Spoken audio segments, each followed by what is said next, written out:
तो सबसे पहले तो ब्राह्मण देवताओं, आप लोगों ने बहुत ही अच्छी तरह संपन्न करा दिया हमारा यज्ञ। बहुत बहुत धन्यवाद, कोटि कोटि धन्यवाद। और आप लोगों के रूप में महाकालेश्वर स्वयं यहाँ पधार गए। बहुत अच्छा लगा आप लोगों से दोबारा ये सब संपन्न करा के। पहले तो हम वहाँ करा ही चुके हैं, आप लोग जानते ही, हम लोग पहले मिल चुके हैं।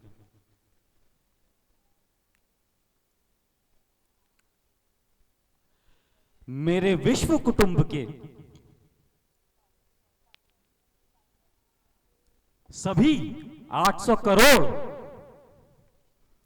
मेरे परिवारजनों,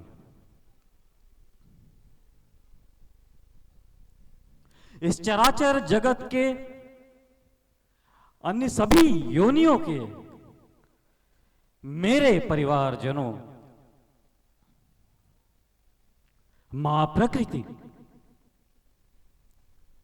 जो हम सभी जीवों के जीवन को धारण किए हो, तुम सब जानो कि तुम प्रतिक्षण मेरी आत्मा में बसते हो,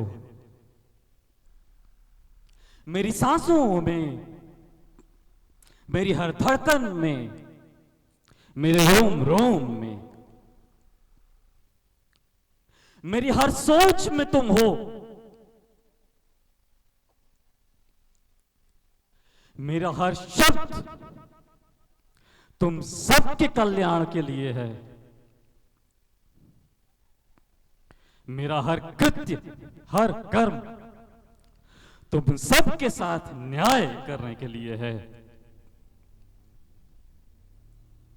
मां प्रकृति और मनुष्य योनि के अलावा अन्य सभी योनियों के मेरे परिवारजनों, तुम सबकी भाषा हम मनुष्यों से थोड़ी भिन्न है, लेकिन हमें विश्वास है कि मेरे मन की हर बात तुम सब तक पहुंच रही है। और मनुष्य योनि के मेरे 800 करोड़ परिवारजनों, तुम सब भी एक भाषा नहीं बोलते। जिसका जहां जन्म हुआ उसकी वहां के हिसाब से मातृभाषा तय हो जाती है।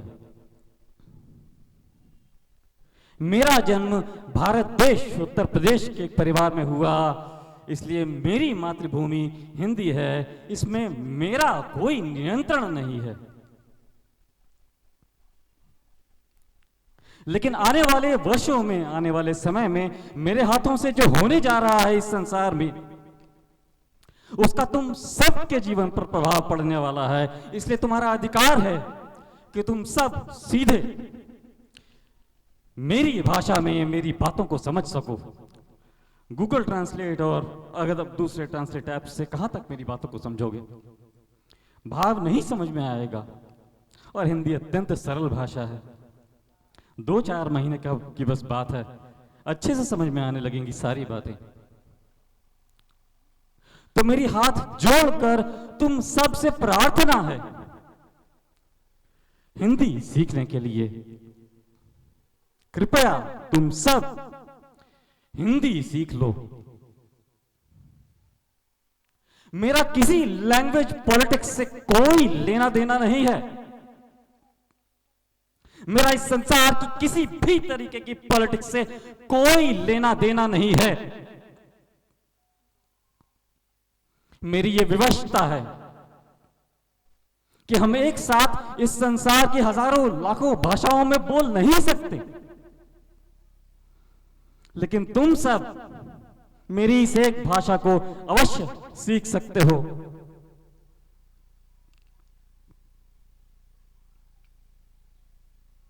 चाइना के मेरे परिवारजनों,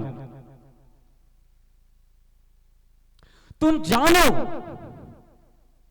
कि अगर मेरा जन्म चाइना में हुआ होता तो आज हम इसी तरह पूरी दुनिया से चाइनीज भाषा सीखने का आग्रह कर रहे होते।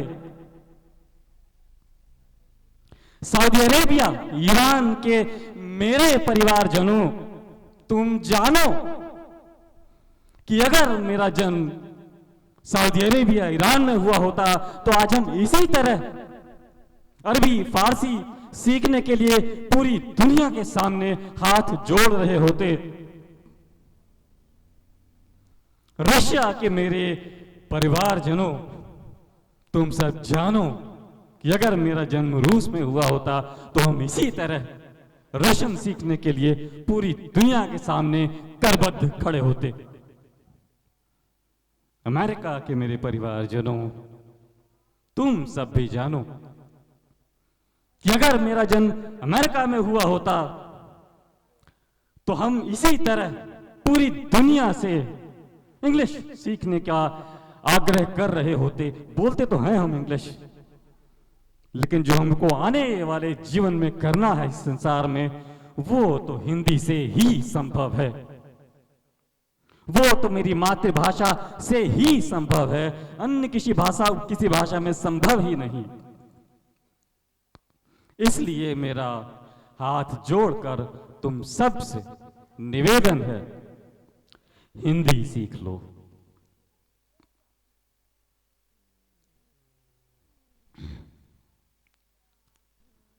तुम देख सकते हो कैमरा में, मेरे बगल में मेरी मम्मी, मेरे जीवन के पग पग में मेरी साथी यहां इस विकट स्थिति में भी उपस्थित हैं।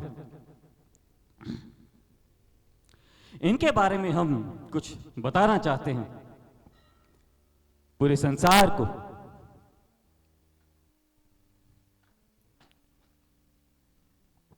जैसा कि तुम सब देख सकते हो, थोड़ा सा कुछ स्वास्थ्य का इशू लग रहा है इनके साथ। वैसे ये स्वस्थ हैं अब,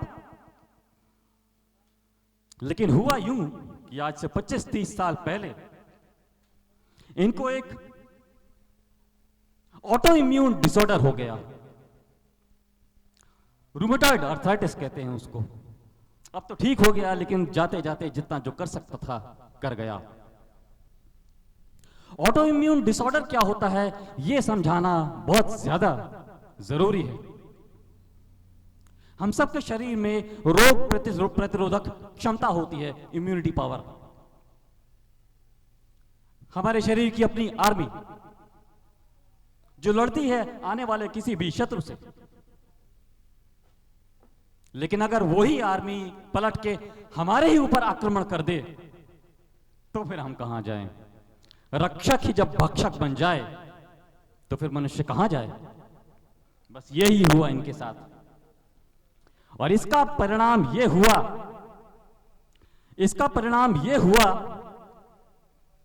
कि एक अच्छा खासा बुद्धिमान, आप अनुमान लगा सकते हैं मेरी सोच ये सब कहां से आई होगी, एक अच्छा खासा बुद्धिमान और उस समय स्वस्थ व्यक्ति अपने जीवन में क्या कुछ नहीं कर सकता था जीवन यात्रा में, 25-30 साल केवल और केवल अपनी बीमारी से लड़ने में बर्बाद हो गए।